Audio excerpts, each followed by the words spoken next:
जैसे जैसे लोकसभा 2024 का चुनाव नजदीक आ रहा है, वैसे वैसे सभी पार्टियों से दावेदार आने शुरू हो गए हैं। इसी क्रम में आज हम बात करेंगे अंजलि मिश्रा जी से, जो अटल बिहारी वाजपेयी जी की पौत्री हैं।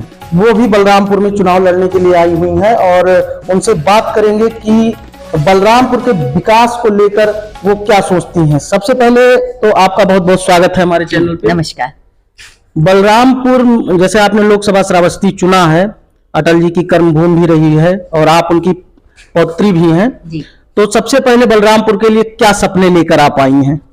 तो जैसा कि आप सभी जानते हैं कि हमारा जो श्रावस्ती लोकसभा है वो अति पिछड़ा क्षेत्र में आता है।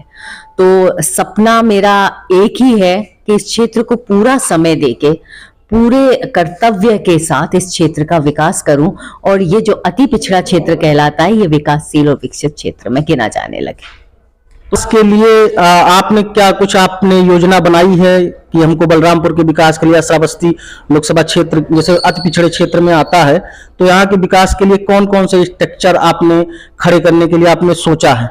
किसी भी घर की नींव अगर मजबूत होती है तो वो उस इमारत बहुत मजबूत कहलाती है।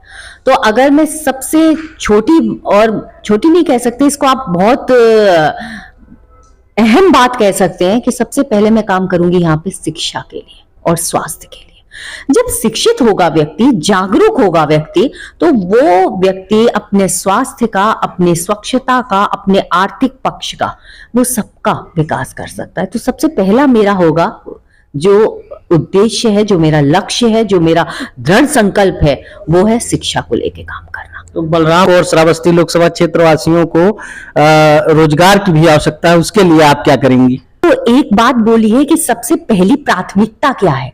प्राथमिकता है शिक्षा। अगर व्यक्ति शिक्षित होगा तभी तो उसको रोजगार मिलेगा। तो जब रोजगार मिलेगा तब आर्थिक रूप से संपन्न होंगे। जब कोई भी क्षेत्र आर्थिक रूप से संपन्न होता है तो वो विकासशील और विकसित हो जाता है। तो मेरी सबसे पहली प्राथमिकता शिक्षा है और उसके बाद आप जो रोजगार की बात कर रहे हैं, लघु उद्योग यहाँ लाए जा सकते हैं। पर्यटन के लिए स्थल काफी अच्छा हो सकता है। बहुत सारी असीम संभावनाएं हैं, बस एक बार दृढ़ संकल्पित होकर काम करने की जरूरत है। आखिरी और लास्ट सवाल आपसे पूछना चाहूंगा कि आप अपना प्रतिद्वंदी किसे मान रही हैं? किस पार्टी को मान रही हैं?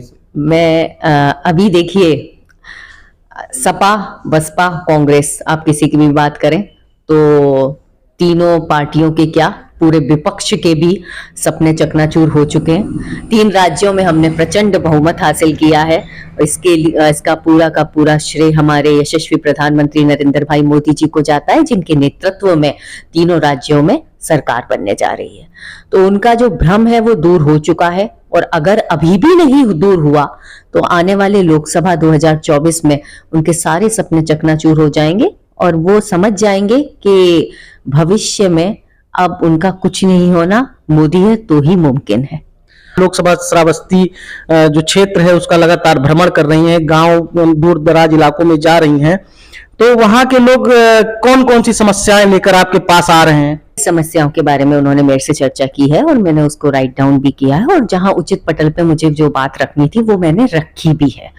सबसे पहले उनका कुछ समस्याएं हैं गांव में सड़क को लेकर, कि क्या जब बारिश होती है तो वो सड़कों का पानी इतना भर जाता है कि आवागमन का कोई साधन नहीं होता। इनफैक्ट अगर उनको पैदल भी जाना है तो उसमें भी समस्याएं उत्पन्न होती हैं। तो वो सड़कों के लिए उन्होंने कई जगह का मुझे बताया है, वो सब कुछ मैंने अपने ध्यान में रखा है। उसके बाद किसानों की एक समस्या थी छुट्टा पशु को लेके, उसके बारे में उचित पटल पे मैंने बात भी रखी है और पूरा संपूर्ण विकास की जरूरत है और विकास हुआ है, ऐसा नहीं है कि विकास नहीं हुआ, वो लगातार हो रहा है। योगी जी हमारे यशस्वी मुख्यमंत्री हैं, उन्होंने बहुत कार्य किए हैं, लेकिन अगर थोड़ा सा हम द्रुत गति से करते हैं, यहाँ का सांसद भी हमारे भाजपा का होता है तो वो डबल इंजन हो जाएगा और जब डबल इंजन हो जाएगा तो विकास की दर तेज होगी, विकास की गति द्रुत होगी। तो आप देख रहे थे कि हमारे साथ अंजलि मिश्रा जी थी, जो अटल बिहारी वाजपेयी जी की पौत्री है। उन्होंने हमारे सारे सवालों के जवाब बड़े ही शालीनता से दिए। तो बने रहिए ऐसे ही खबरों को देखने के लिए यूपीएन न्यूज पर। मैं हूं विशाल सिंह, बलरामपुर।